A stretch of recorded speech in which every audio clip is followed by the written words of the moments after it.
huge amount of revision, but in mentioning that specific group, so migrants of the United States coming up at the time of the abolition of slavery, what I noticed about that, which was quite problematic, is the way that it continued to present Black people as folks that were escaping slavery, not folks that were empowered to come and begin farming. The language that's used in our history books continually, as I mentioned, creates a victimization state for us, or continually creates a portrayal of having to rise above all of the time and not actually being those which are establishing community. We spend very little time talking about the history of Black people in Alberta that were pioneers. John Ware is often mentioned but recognized as the exceptional Black, the cowboy, the sensationalism that surrounds those types of Black people. So when we are looking at what is showing up in education, the risk, I think about this a lot as a Black woman. How do I see myself portrayed in education is one thing, but how do white kids see me portrayed in those representations of education, or history, I should say. And so commonly, when I look at it, pretending to have a lens that would be that of a white child, I can see why we have systemic racism. I can see why those barriers continue to be what they are, because there's a constant messaging, even with understanding this history exists. The message is always that we are at the deficit, that we've always had to rise above, that we are exceptional and only few can actually achieve. So it's going to continue that way until we actually have Black folks sitting at the table writing those curriculums and being those people that shift the way that the words are put on the paper. So how do we make sure that happens? How we would make sure that happens? Quite simply with what I've shared, we have to take a look at who is invited. And here's the biggest piece that isn't a person with Black skin. It has to be a representation of Black folks that come in that can offer different perspectives. We are now learning with our Indigenous communities that they are not Indians, meaning one collective group. It took us decades to stop using that type of terminology, or Aboriginals, not to put everybody in the basket. We now, even in land acknowledgements, take the time to acknowledge as many individual groups as should be acknowledged in whatever particular or whoever we are speaking to.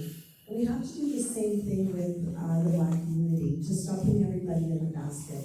In order to make that change, we have to have enough representation to be able to sit down and talk about what our collective experiences are and how we can actually shift thinking for our youth, also so that they don't view us all as being the same. Wow.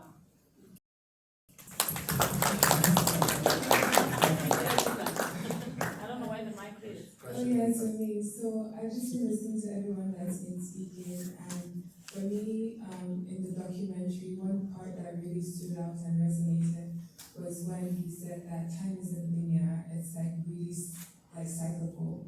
And in conversations about history and where we've been, it's always easy to forget that like history is actually happening right now. Like we in this room are going to be the ancestors to like future generations. Like 400 years from now, they'll be telling our stories or trying to tell our stories and remember our stories. And the people in this room, from non-physical but maybe like metaphysical, spiritual perspective, there is the understanding that like everyone in this room is encoded in their DNA are the stories of their ancestors. So sitting in this room are the stories of the people who came before us, what they desired, what they loved, what they enjoyed, what they thought was good, bad, tasty, who they loved literally brought us to this space and this time, and their desire to survive or thrive or embody their creativity. All of those things came together to this present moment to create us and who we are. So I find that in digging deep and trying to find like where I belong or who I am, when I go in the circle, I end up where I am. So it's about also looking at what do I want right now for myself and what do I want right now for the future. And the more I go deeper into myself, the more I start to connect to the stories of my ancestors, and the more I start to go where they've been. And maybe in my relationships with other people from other cultures and other parts of the diaspora, I start to see more of myself. In my friendships with people from the Caribbean or even East Africa, I see aspects of myself as a Nigerian that maybe my people have forgotten, but other people in other spaces I continue to hold on to that I can learn from and then become a better, more fuller version of myself. So as a writer, as someone who is really big on education, I also see that there is kind of a lack in trying to learn from what is written, because not everything has been written. But I do know that everything is existing in this collective space where our ancestors are, that within each of us we can dig deep and find, because there are some things that were never written that we need, especially right now as Black people. Where, like you said, in this space where it's coming into a circle where we're going to be on top, where we're going to be the leaders, the visionaries, the scientists, the innovators. And so for young people that are growing up, I think it's about the freedom to allow them to express what's going to come through them that we've never seen, we've never read about, and we've never heard, but it's really truly authentic part of our history. Like things that were happening with the pyramids that has like gone to dust, where a young Black child wants to express in their art or in their science. And for us to just take a step back and say, be who you want to be, and not say, oh, this is Black or this is Nigerian, this is what our ancestors did, but allow us to actually create new stories and new versions of ourselves for the future generation.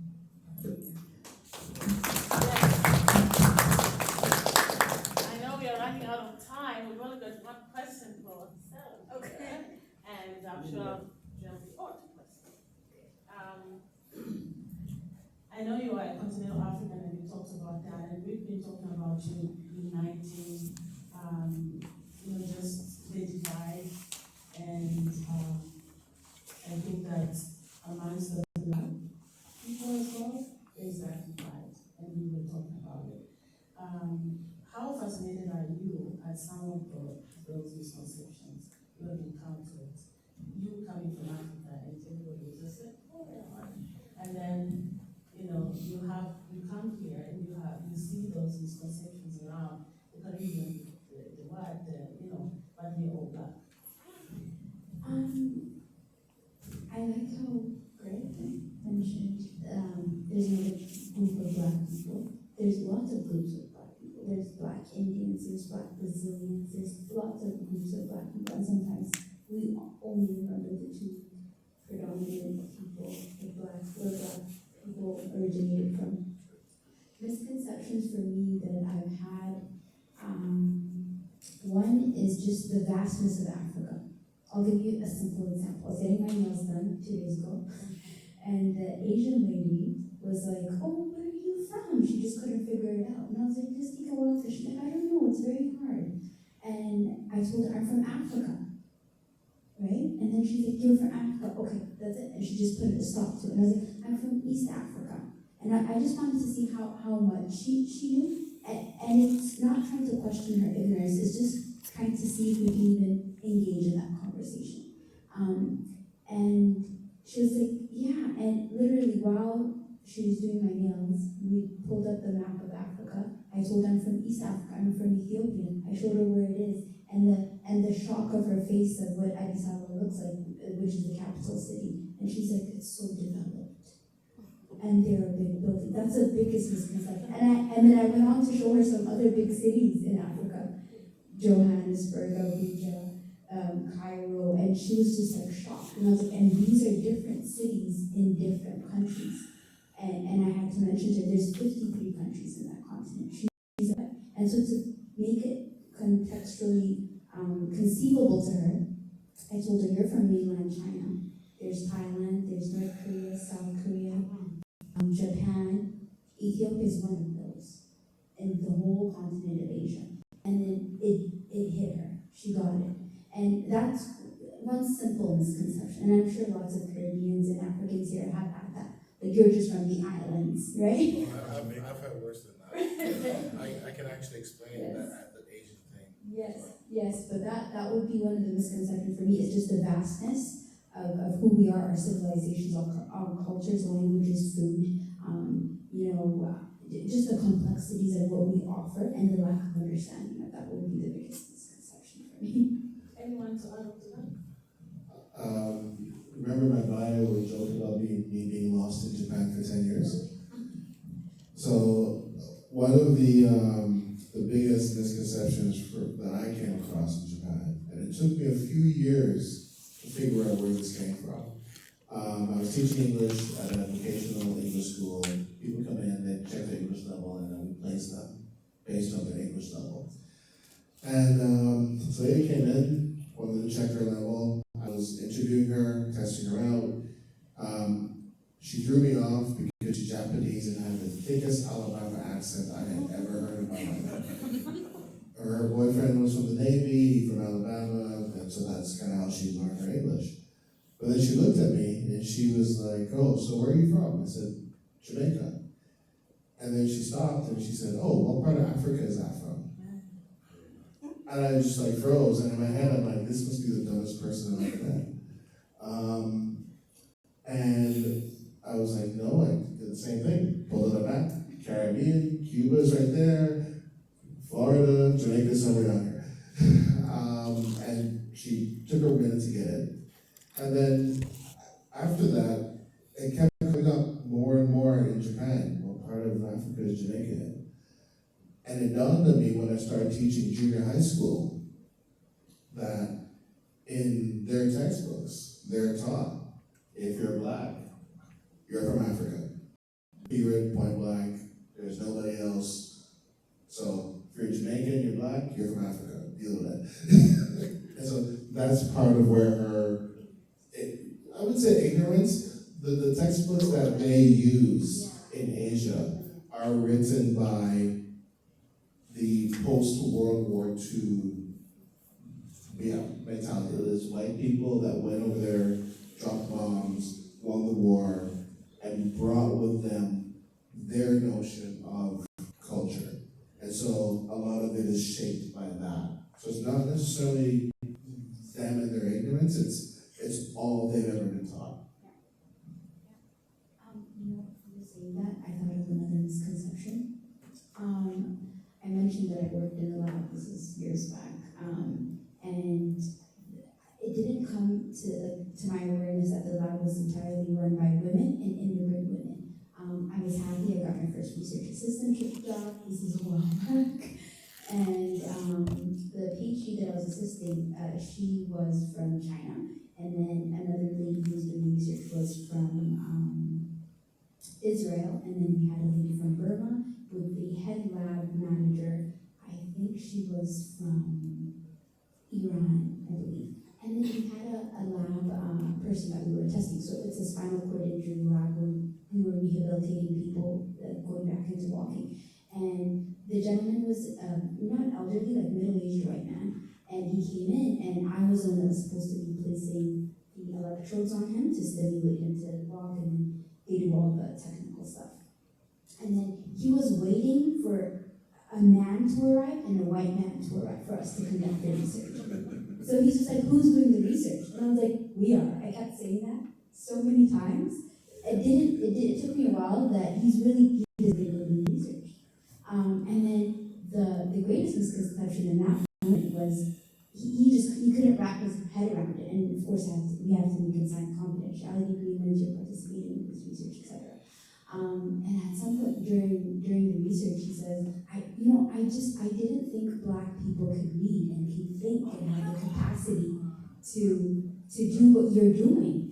And in that moment, I was shocked, but I wasn't like heartbroken or like ridiculously upset. The anger came later, and then of course my supervisor Ray was just like, do you want to take a break? You can take the day off. We get it. And then I just had to take a breather, and of course, like I came back and I was extremely offended, but I wasn't furious. I had to sit and think about it that night, and it made me think that his perception of black people when he was raised, they weren't educated, didn't have the access to education, didn't have the liberty to economic freedom, didn't have the liberty to choose whatever they wanted in their lives. So his perception of them was with that limitation that these people had back then. And so that, like a couple of weeks later, I ended up seeing him, and he really apologized. They gave him a letter. It was crazy. And I told him, you have to understand, sir, I don't blame you, because the society and the times that you lived in, black people weren't possibly not allowed to be educated. And so when you give somebody the capacity to be educated, explore their mind and their freedom, what they can do is equivalent to whatever you can do or anybody else can do. The color of your skin does not limit what you can do. And then he got that, and he's like, you and all these ladies that are non-white in this lab changed my mind and my life, and I'm really sorry for that perception. I mean, it's very difficult to engage in those conversations, but that was the biggest possible misconception I've had. Yeah, I think we are running out of time. Can I just add one thing to what she's saying though? Yes. You have to understand that his perception of that is a result of the fact that, you think of eugenics and all that stuff. Black people weren't brought to the Americas under the same agreement as other cultures, right? We were brought to be burdens of beasts of burden, right? So you look at the Chinese man, for example, who's brought here. He's brought here to, he has a country that's backing him. He has China, they're helping him. That, if anyone steps out of line with the Chinese man, then his country will support him.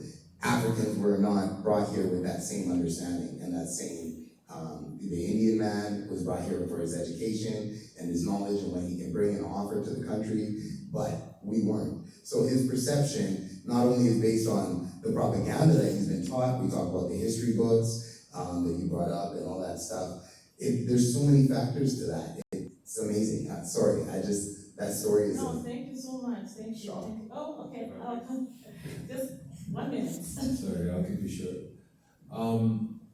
This is an amazing conversation, and I think we should have more conversations like this. And the more I sit down here, the more I just realize something has been running through my mind. And this whole conversation is all about changing the narrative. Like, we are all from different places, right? But then when you think about black people, like someone said earlier, they talk about the struggle, struggling to be better than this, struggling to get into the system, struggling to rise above the ladder and all of that. But personally, as a black person, I was born in Kenya, grew up in the States, now I'm here. But then, having experienced different aspects of life and different cultures and all of that, I don't see the fact that it's a struggle. Of course, there are people who will say you have to be that, but personally, that doesn't affect me. Because I choose who I am. I know who I am. I know what I bring to the table. And I remember growing up in the States, guys would ask me, do you guys live in huts? Like, are you guys hungry in the streets? Like, are those pictures of those skinny kids, are those you guys? And I realized it's not that they're ignorant. It's not that they don't know anything better. It's because our story is being told from a different perspective. And they don't know, and if we don't tell our own stories, then nothing will ever change. The conversation will always be the same. So we have to change the narrative. And that comes by having more conversations like this, creating more content, and sharing what we're all about. Because we are amazing people, and at the end of the day, we're all human beings. Yes. And and in church, one of our pastors says, it's not about being black or white. We're all brown, but all different shades of brown. So at the end of the day, whether you're from Canada or America or the Caribbean or Africa, but it's not really like different parts of Africa, we all have to change our story. We all have to change the narrative. And at the end of the day, the change starts with all of us, and this is the right step. Thank you guys. Thank you. I think we actually summarized, it took my summary from my mouth. Just to say that. So this is very important, and I think we should be having these conversations. And I'm really, really happy that we've done this, but I'm just gonna give my panelists 1 minute each to just wrap up, and if we have one, I know someone I'm going to put on the spot, but it's okay. Just one. I'll try to be brief. One of the things that I work really hard with in terms of shifting the narrative and changing the conversation is it's this message: stop viewing Black people as a threat. Stop viewing our birth as a threat to possibilities that you believe we will prevent you from having. Celebrate the fact that almost more than any other group, Black folks understand this hardship and this plight and don't wish it for anybody else because it's become such an intrinsic part of our identity. So as we're all moving through these spaces and looking for a better society and a better world, if we can reduce that idea that we create a threat to another just by our existence, then it provides us with promise.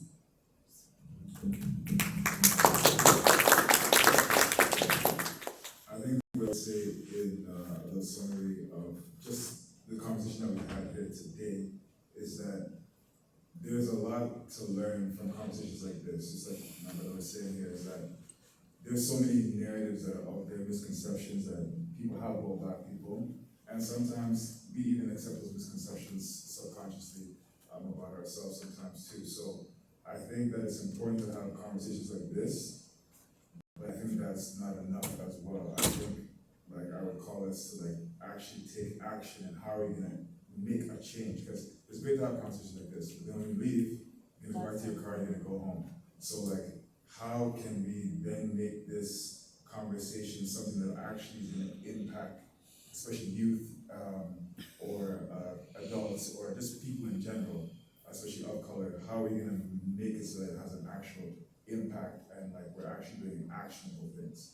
So I would just call us to try to find ways to make this conversation not just be a conversation here that we spend 2 hours here talking about it, but then taking steps that we can actually implement to make an impact. Because if we're gonna be the future, then the generations after us are gonna be depending on us, right? So if we don't make an impact here now, then it's just gonna be lost.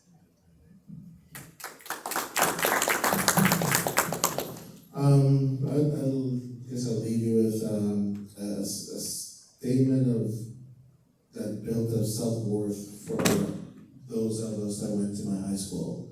The high school I went to, Jamaica, was Meadowbrook High. When I started going there, it wasn't considered one of the top-ranked high schools in Jamaica. And our principal, we call her the Doc, she took over being a principal in my first year of high school. By the time I graduated, she decided to retire because Meadowbrook was ranked the #1 high school in the country. And she drilled something in all of us from that class, that if you meet someone from Meadowbrook, it is burned into our soul. You're as good as any and better than many. And at the heart of anyone you meet from Meadowbrook, from that class, that is one thing that is an underlying thing for us. It's a statement of our self-worth, and that's what powers us to make sure that nobody can strip us of who we are. We're as good as any, better than many.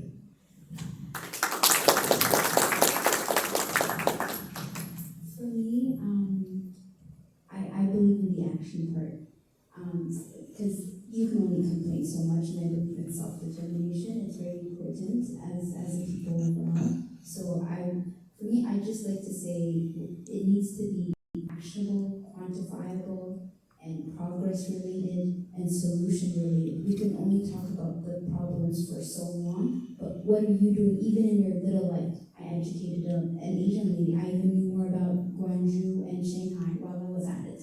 And it's a two-way process.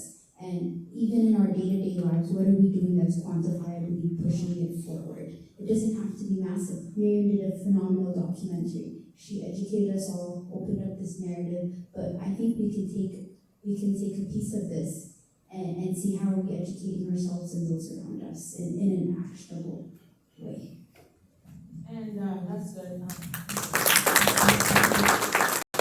And some of the steps that we can take as well, because we are talking about, especially the school system. For me, when I think about change, is to change the generations that are coming, and those are learning, and they are, putting everything. If there's something that is not right in the books, they'll take it right, just like the way it is. And I think with the school system, if we put the right people, like she said before, like we get the right people there, what people, and I'm sure I have you all agree with me that we get to have politicians that are going to change the narrative for the community. I think that's very important because that's the action that we need to take.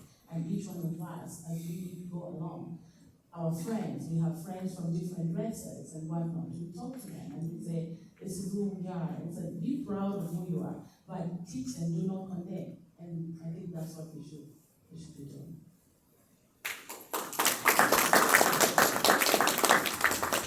So, anyone from here wants to say? Do you want us to Sandra? say something, Miriam? Okay, did you Or a want to say question, you need something? a question for the panelists? She has a That's question. what You I want said, to agree? yeah, for sure. Me? I don't have a question, I just had a comment. Okay. Well, let's hear your I'm thoughts. sitting here, listening to all of you people talk, and my parents immigrated. I don't think this is it working? Or is it my loud, my voice is just loud. I think you turned it off. I don't know, hello? Is it lit up? No. It's dead, it's a dead battery then. Check, check. I usually kill batteries, sorry.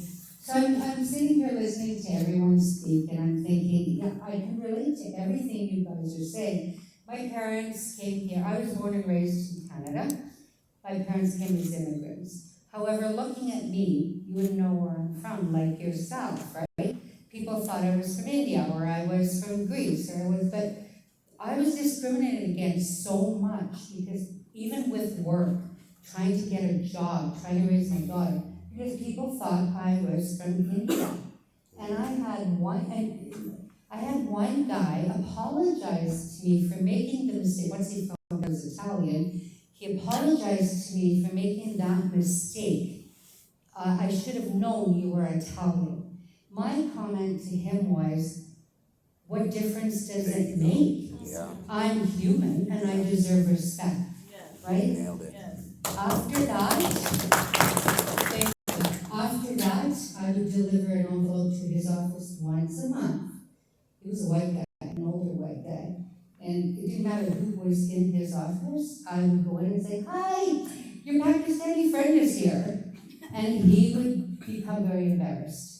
I was just trying to make a point to him. Doesn't matter who we are. We're human and we deserve to be treated with respect and kindness. Period.